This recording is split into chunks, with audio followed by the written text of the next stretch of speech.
जय Jagannath good morning. आज blog सकाळ ही स्टार्ट करुच्ची। सकाळ हेल्दी ड्रिंक्स है आम दी जनकर मिश्री पानी। आपण मैंने मिश्री पानी पीती कि नहीं मत कहे। यहाँ पीले कुआड़े पेट ठंडा हुए जोटा कि मो जेजेमा मत कही।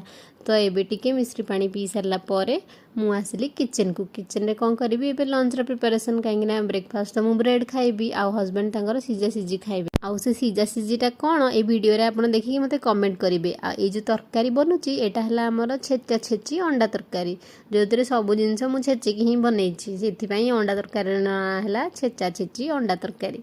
आ से सीजाटा थिला कौन एठी तो आपण देखि सारिबेनी ना। एबे तांको लंच बॉक्स पैक करदेली तो मुझे मो ब्रेड आउ चा धरिकी खाइबा बसली।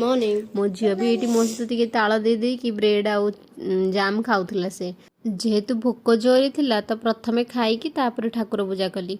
आईटा है लंच वीडियो झील तरकारीटा टी राग होता बोली से खाइलानी तो तापाई एग आमलेट कली। मु मोर ये अंडा तरकारी भात खाईदेली। एबे तो बेंगलोर रे बहुत खरा घंटाके कपड़ा सुखी जाऊँगी। आपन साइड केमी खरा हो मत कमेंट करेंगे। मो चैनल को सब्सक्राइब करेंगे।